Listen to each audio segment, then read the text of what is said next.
Salut les amis, j'espère que vous allez bien. On est parti pour la vidéo du jour. On est à J-2 maintenant du retour des merengues sur les terrains. Ça sera dimanche, on le rappelle, au Bernabéu face à Valladolid dans le courant de l'après-midi. Aujourd'hui, on a quelques informations, notamment mercato, assez intéressantes. Alors, toutes ne me semblent pas forcément vérifiables, dont notamment la première dont on va parler dans quelques instants. Vous voyez juste à côté de moi la une du quotidien AS. Mbappé solo si llega libre.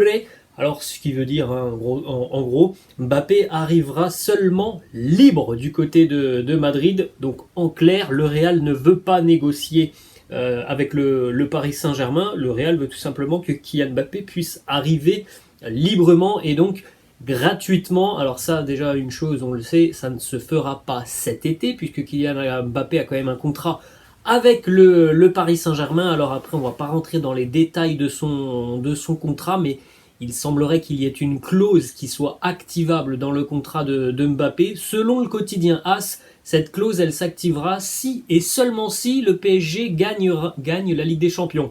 Chose qui ne sera pas fait cette saison déjà par le Paris Saint-Germain.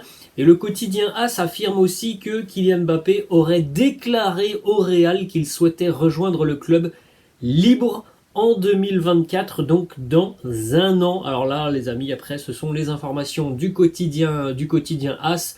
C'est pas forcément vérifiable. C'est une information, encore une fois, qui n'est pas sortie et qui n'a pas été reprise en France. Donc, encore une fois, on peut penser que c'est pour faire les gros titres. Mais après, c'est envisageable de se dire qu'il y aura un nouveau feuilleton Mbappé, mais comme je l'ai déjà dit à de nombreuses reprises sur la chaîne, pour moi, s'il y a un nouveau feuilleton Mbappé, ça sera à l'été et un petit peu avant l'été 2024 et non pas sur cet été 2023.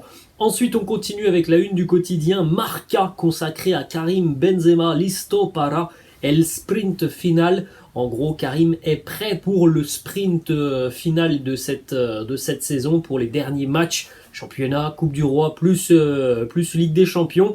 Il a beaucoup travaillé sur cette trêve internationale pour retrouver la forme. Il a travaillé énormément en salle de musculation. Il a travaillé aussi énormément lors des séances d'entraînement. Donc le quotidien Marca annonce un Karim en très grande forme pour les dernières semaines de compétition. C'est plutôt une bonne nouvelle. Après, les amis, restons prudents parce que malheureusement, depuis le début de saison, on a cru par moments que Karim allait revenir et allait durer, notamment justement sur la longueur.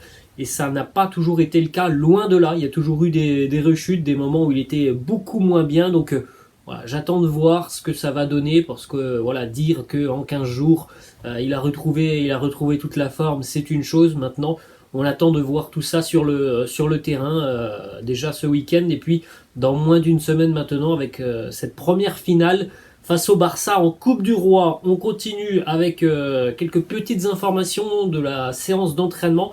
Non pas celle d'aujourd'hui, mais celle de jeudi, où on avait notamment le retour de certains internationaux, comme par exemple Dani Ceballos, Nacho, Dani Carvajal ou encore Luka Modric.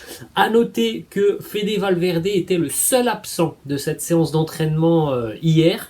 Il n'y avait pas forcément beaucoup d'explications sur l'absence de Fede Valverde, mais bon, voilà, ce retour de sélection uruguayenne où il a beaucoup joué, donc pas de Fede Valverde hier. À l'heure actuelle, j'ai pas pu trouver les informations sur la présence ou non de Fede aujourd'hui lors de la séance d'entraînement matinale. En tout cas, d'après les informations du quotidien AS, il semblerait que Fede ne fasse pas partie du groupe qui va affronter Valladolid ce dimanche.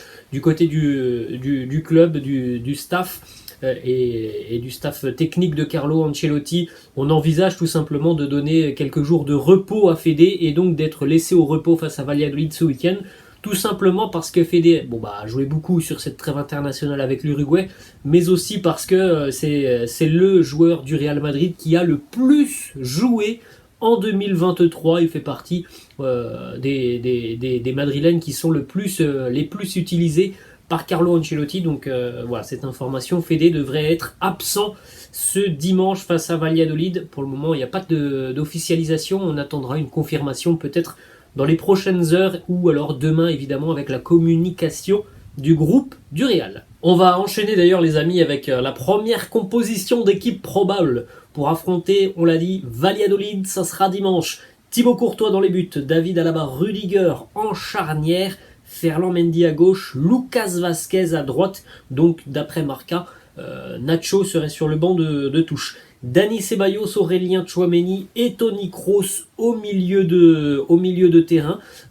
C'est un milieu de terrain qui n'a pas beaucoup joué sur cette trêve internationale. Alors, Toni Kroos, lui, revient de blessure et il n'est plus international. Tchouaméni, au final, n'a que très peu joué avec l'équipe de France.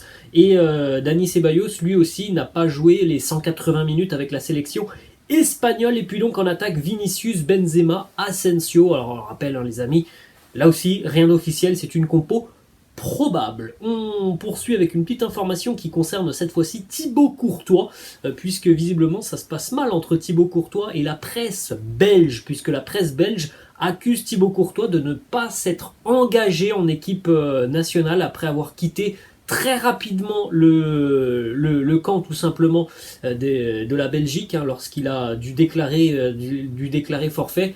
Il a très rapidement rejoint Madrid. Courtois, lui, il est mécontent de la presse belge qui ne s'est pas soucié de sa blessure. Bon, après, le fait de le voir quitter le rassemblement belge, c'est quelque chose qui est courant. Lorsqu'un joueur international est blessé avec sa sélection, au final, il revient tout de suite, dans les tout prochains jours, du côté de son club. Donc bon, voilà, c'est une information un petit peu surprenante. Ensuite, on continue, les amis, avec une information cette fois-ci qui concerne Nacho. Et là, c'est une information qui peut s'avérer être très très positive, puisque selon un journaliste qui, en général, est assez bien informé de ce qu'il se passe dans le vestiaire du Real Madrid, des dernières informations, eh bien Nacho devrait renouveler son contrat avec le club. Il a reçu une très belle offre qui émane d'un club étranger, mais visiblement Nacho a déclaré à Florentino Pérez qu'il allait continuer pour au moins une saison supplémentaire avec le club.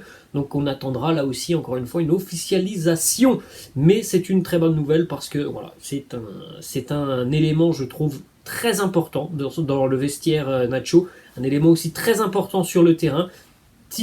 Petite amertume, je pense qu'il ne soit pas assez souvent utilisé par Carlo, mais c'est un profil irréprochable.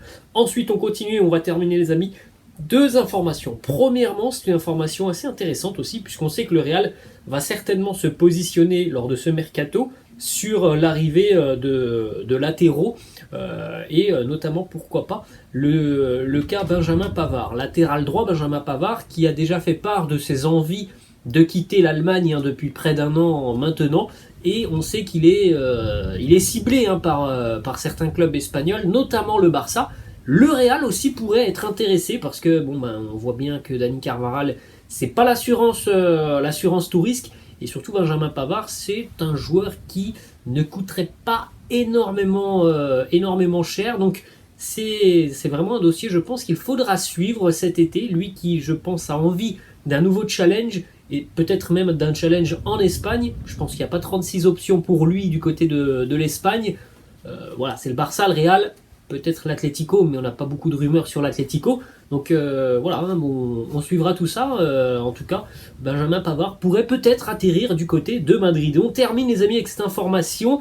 Il faut savoir que cette saison, sur les trophées de joueurs du mois du côté de Madrid, eh bien, tous les trophées ont été remportés par des U24. Donc on a notamment Vinicius, on a aussi Fede Valverde et Eduardo Camavinga, puisque on rappelle qu'il y a eu la Coupe du Monde, donc il n'y a pas eu énormément de trophées, il n'y en a eu que 6 au final, mais tous ont été remportés par les jeunes pousses du Real. Voilà, les amis, la fin de cette vidéo, j'espère que ça vous a plu. N'hésitez pas comme d'habitude à lâcher un petit pouce bleu, n'hésitez pas non plus à vous abonner à la chaîne, les amis. Je vous laisse et je vous dis à la prochaine. Ciao.